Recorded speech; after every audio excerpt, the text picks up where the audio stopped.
Hello ladies and gentlemen, and welcome back to Warhammer 40,000 with Zebu Nation.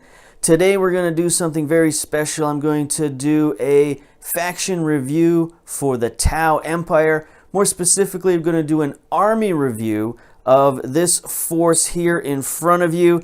This is my Tau army. This is basically everything that I have when it comes to Tau. Just about. I've got a few fire warriors here and there. I've got a few other things still in boxes. But everything that's built and painted is on this table. It's on display. I've formed it into a battle force that's going to take on the Black Templars. Now this is the culmination of a campaign that I've been running for the last year. So it's going to be a big 2,000 point slugfest between the two armies. And now we're going to take a look at this faction, at this army, and we're going to see what's in it and maybe some of the thoughts behind the army. So I'm going to move the camera and we'll focus in on certain parts of the army in just a minute here. Okay, here we're going to focus in on the center of the formation here. This is a battalion detachment. There are 3 detachments in this army. Now this detachment is in terms of the Sept. This is the Borkan Sept, so it gives a 6-inch range to all of their guns that are in this detachment. So that goes along with the theme of this detachment. You know, I've tried to sort of put a philosophy onto this army where each detachment is going to have a battlefield role, something they're going to try to accomplish. So this is the sort of stationary formation. This is the formation that's going to try to draw the enemy in and shoot them up with a lot of firepower. So hopefully we can do that. Now up front here we have the Ethereal. He is the Warlord. He has the Warlord trait through Unity Devastation.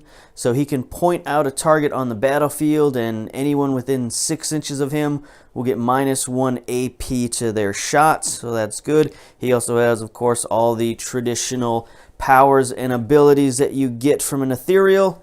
He's armed with an Honor Blade. He's floating around on a hover drone to give him a little extra movement. He also has a relic, which is the solid image projection unit.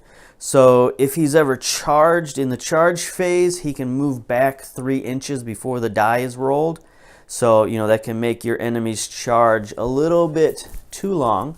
And then, you know, he's accompanied by a gun drone here just to give him some shooting ability because he doesn't have any shooting, and a shield drone there just to give him some extra protection. Now, as far as drones go, normally what you want to do if this was a competitive match, you would take all of your drones and put them into one unit, or at least, you know, several large units, just because the way they count them in competitive matches is that your drones can be killed and they're counted as a unit kill. So in certain games, that can be like crushing to your army. You'll just get crushed on points because the other team will get so many kills and so many victory points that you'll just get blown off the table. So we don't have to worry about that here because this is not a competitive match. So I've got my drones split up and they're accompanying the various units that I want them to accompany. So there we go. So that's the first command choice of this detachment. The second command choice is over here, this guy with a lovely gray base coat. We need to get him painted up. He is the Fireblade. He's your standard Fireblade leader, and he comes with, of course, his standard pulse rifle and a marker light, and also a shield drone for a little bit of protection. But other than that, he's your basic Fireblade, there to rally the troops and all that. Give them some bonuses to shooting. Now, the troops for this, the troop choices for this, we got 3 units of Fire Warriors. We have 2 units here. The guys in the black base coat as well. We need to get them painted up. But they're just 5 basic Fire Warriors, 2 units of 5. They also come with 2 marker light drones apiece. And then the third troop choice is over here. More Fire Warriors, another unit, this time a unit of 7. They have a Shazwi team leader, and he's got a pulse pistol. They also have 2 of the drones, the marker light drones, so that's good. Now that's your basic troops that give you the battalion, but we also have some added firepower here in the back. The XV88 broadside battle suits right here, these lovely gentlemen in the back. They've got the heavy rail rifles. Now I know that the popular thing right now for the XV88s is to have the dual missile launchers instead of the heavy railgun, but honestly I don't have the missile launchers, and I like the long range and the armor penetration power of the rail rifles, so I'm fine with them not having the missile launchers. It's okay, because honestly these guys have some other missiles. It's fine. We've got the Seeker missiles up here. These give them some more long-range damage, 72 inches for those Seeker missiles. Now those are heavily reliant on marker lights, so each of these guys also come with their own marker light drone there in the back. But they also, for some more short-range missiles, they have the smart missile systems. At least 2 of these guys have the smart missile systems. The one in the middle here has the dual plasma rifles. Again, that's just what I have, and it fits in the Army points-wise, so it's fine. So there we go. That's the first detachment. It's what you might call a castle, I suppose. It's not very castle-y, but it's there for firepower and long-range firepower. So let's move next to our second detachment. I'll move the camera again and focus on them. All right, here we go. This is our second detachment. They're the Outrider detachment, and this is my deep strike detachment, my maneuver detachment. So I want them to get in the backfield and harass the enemy and really provide firepower where I need it. So this is a very, very mobile force, and it's led up front here by the Crisis Suit Commander. The Sept for this is the, let me see, where is the Sept? It's the Vorla Sept, that's right. The Vorla Sept, that allows everybody in this whole detachment to advance and shoot. It's a very cool Sept ability. So basically anybody with a rapid fire weapon can treat that weapon as an assault weapon, and any assault weapon that you use does not get a minus to hit when you advance and shoot. So everybody in this whole detachment, because of the weapons I've chosen, they can all move, advance, shoot, no problem. So it makes them a very, very mobile force. Now this guy here, he's got the dual burst cannons. He also has advanced targeting system here and a drone controller. Now the drone controller, you'll see it'll be very helpful for this detachment because we've got a lot of drones in this detachment. Starting with his 2 little buddies here, he has a pair of gun drones here. So the drone controller gives them +1 to hit so long as they're within 6 inches of the battlesuit commander, and that's no problem. So to fill out the detachment, we need some fast attack choices. So first off, up here up front, we have sort of an outsized unit. This is the Pathfinder team. So it's a bit of a large Pathfinder team, but we have 5 regular Pathfinders up here. They're armed with the pulse carbines and marker lights. And then here we have the Shazui team leader with pulse pistol and marker light, and also the pulse carbine. So he's got a lot going on there. But then the team also has 3 of these rail rifles, which in my opinion are very good. They're some of the best infantry weapon in the game, from my point of view, because they're very much like sniper rifles. They're long range. They do a lot of damage. A D6 does a mortal wound, but they're not heavy weapons like most sniper rifles are. They're actually rapid fire, so you get 2 shots. And because of the Sept they're using, they can advance and fire. So pretty wild for, sniper rifles to be able to do that.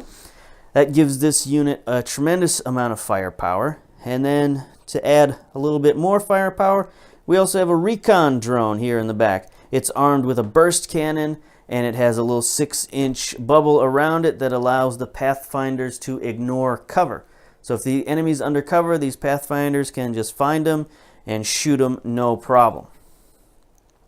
All right, next on the choices for fast attack, we have 2 units of gun drones right here, these 8 guys here. So these gun drones, they're very cheap. First of all, not very expensive in terms of point cost.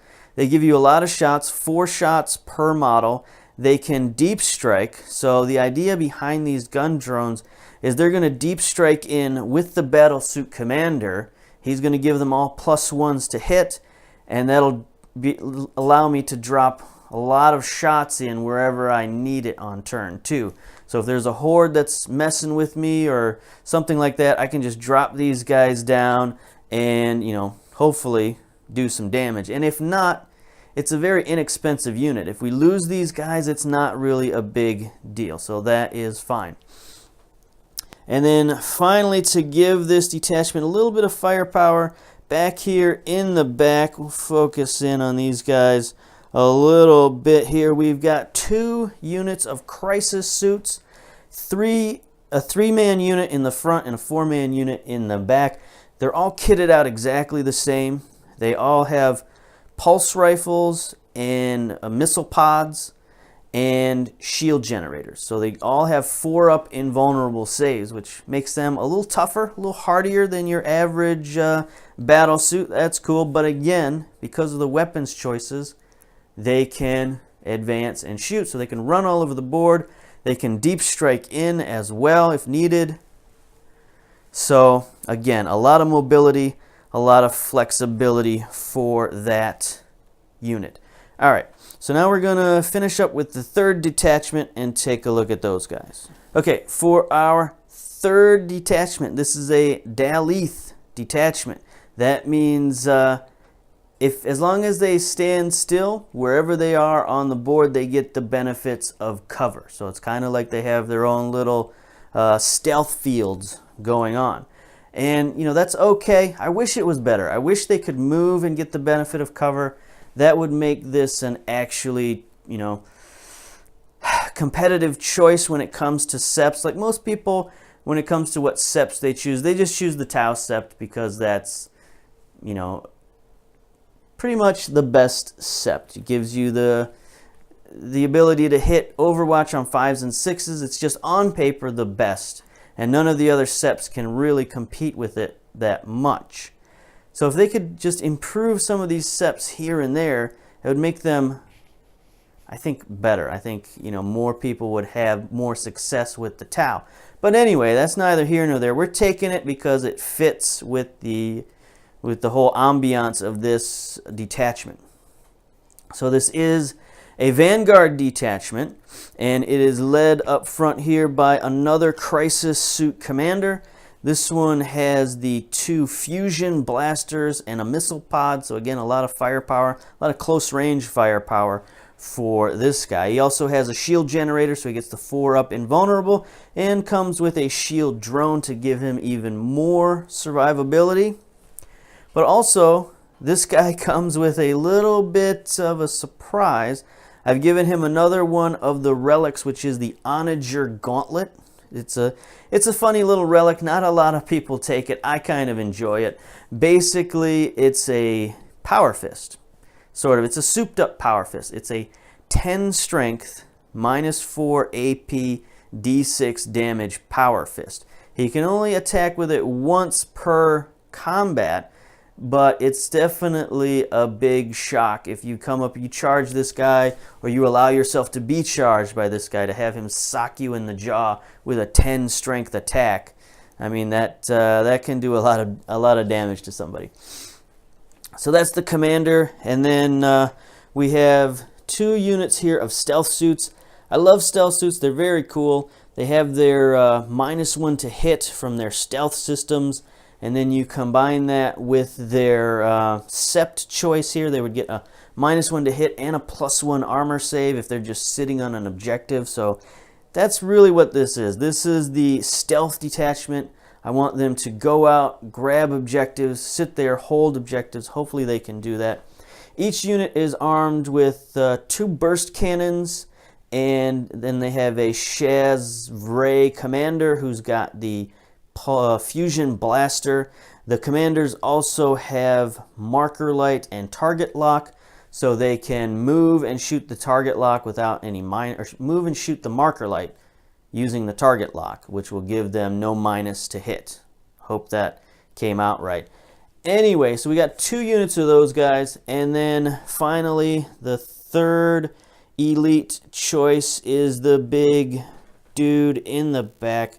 Right off the assembly line here, we have the Ghost Keel.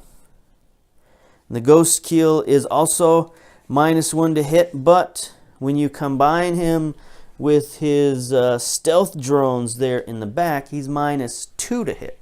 And he's also got a few other systems and sensors to go along with that, but most importantly, he's got all the fusion. I've armed him with all the different fusion blasters. So he's got the 2 fusion blasters and a fusion collider. So basically he's my monster hunter, my big game hunter. He's going to go out there and try to blast some people in the face. And there we go. There is the army, 2,000 points. Now it's not your typical Tau build. A lot of Tau armies will have some of the bigger units in there, usually like 3 Riptides and a bunch of Fire Warriors and stuff like that. But I like the battle suits. I like the ability to have units that can do different things, who can deep strike in, take advantage of the different Septs, all of that. So, it's a lot of firepower. I think Black Templars are going to be in for a lot of trouble, but we'll see what the Templars have in the next video. I'm going to do a little army review of them as well, so hopefully you'll come back for that, and then we'll do the big battle. So until next time, we'll see you later. Bye-bye.